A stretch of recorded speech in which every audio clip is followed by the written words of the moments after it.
trồng cột khá lâu cắt lên thì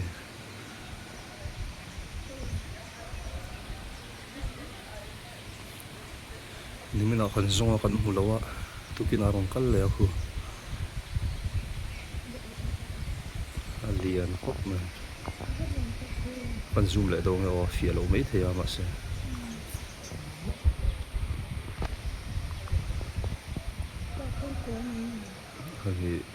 hình in về lại hơn là tôm luôn mà đèn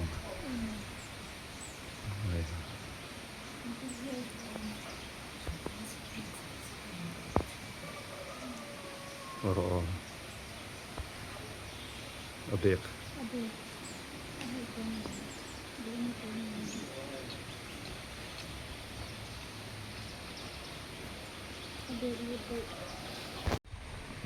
chỉ là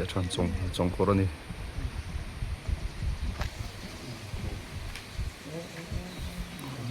แต่กูไปประจงคนอยู่กูให้มีไปช่วงประจงคน tao không mua lẩu chua ai để chặt chắc là mà tôi đi ai cũng mấy người นี่เอามาทุกคนนี่ล้น anh là hết thì kèm cứ là mấy cái cà rốt mình cho bao nhiêu phần luôn thế à cái đấy xịn rồi liền xây khúc này mỗi chú mỗi một này mỗi khúc nên là do áp phê cái tỷ phê quy mô em đi luôn mà ai vàng vàng mấy này ở hier phía bắc lô thế là bộ về tụ thổ nua mất thì khúc này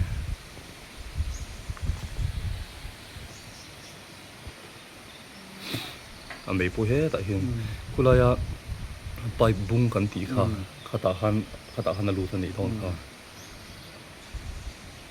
mình có không tăng thêm là nó còn liền này tour này ang ka ngam lu thuk lo tu na palom khan anti venom hi kan nei tha tak tak chia si lo ma anh mắm hô cái này ngâm lạc lỗ mò ya la hin mai thing phong hai na lia a mai khu chu lein phu mang haring heta man chu na tang khan mo cô mới rút cô mình là lẩu cá bốc hay đi luôn mà còn ai lên ni ni mi na ni lu ma ai to voi na ni lu ma ron ai le he ni mi na man kan tu ma bi kan ko wa kan hu zo lo wa lo tom bo le a kal don karon siam ha lang ati mà xem man khu har mấy thế mà xem mau nữa cái con bò hay là một cái hay là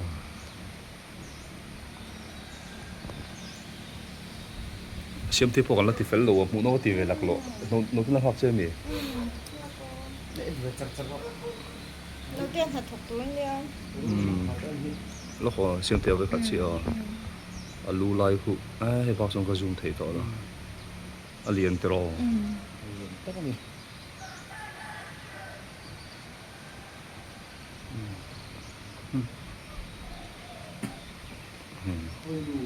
ที่เพียกคุดคุยเพียงอารมณ์งานหัวมาติวิวนี่นี่ลุมไอลิมเวคุกไหม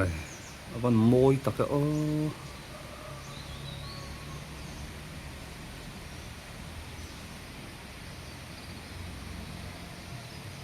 อัตเลซาร์ไม่อะ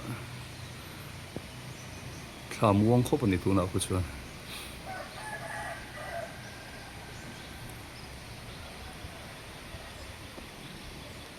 ใส่ชานี่มันนี่รู้มาแล้วไอ้ตัวเฮ้ยไว้น่ารอนไอ้เลย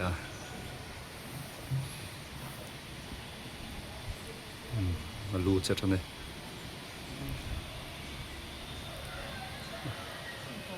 อุตส่าห์เท่ทอมขันในวักสูก็ลบุปลัง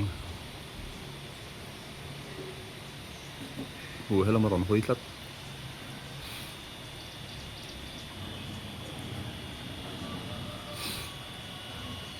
จิมมาเลย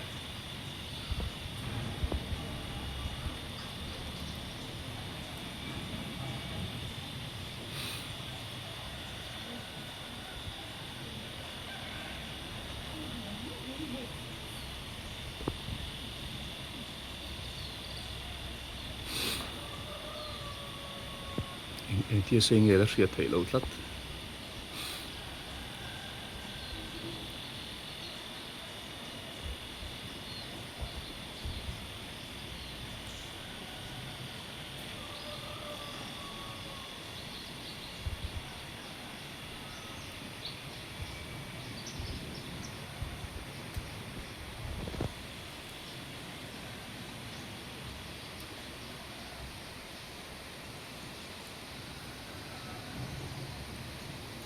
ดิ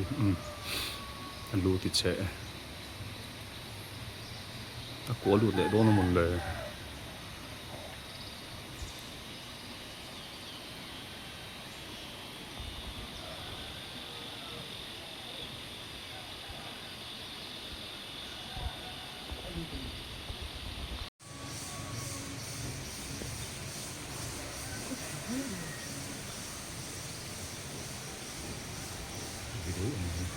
วิดีโอเรื่อง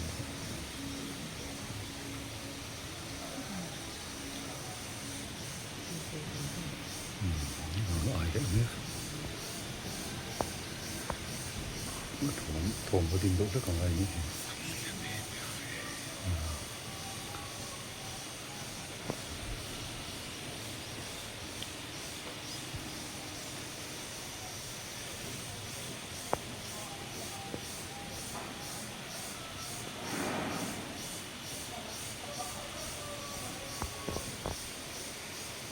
ตัวนี้ก็ทำบอลจากเนื้อลูก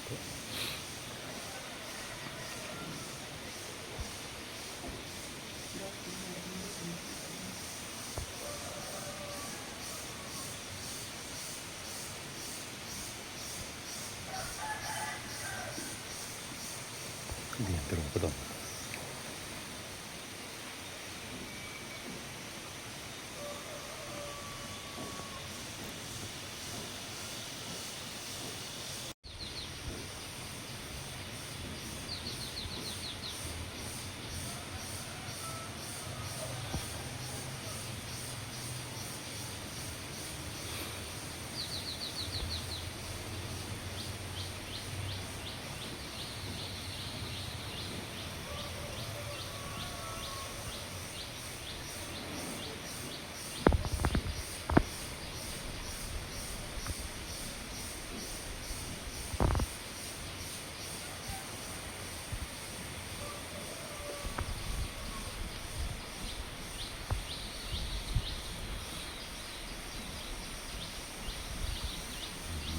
เดียว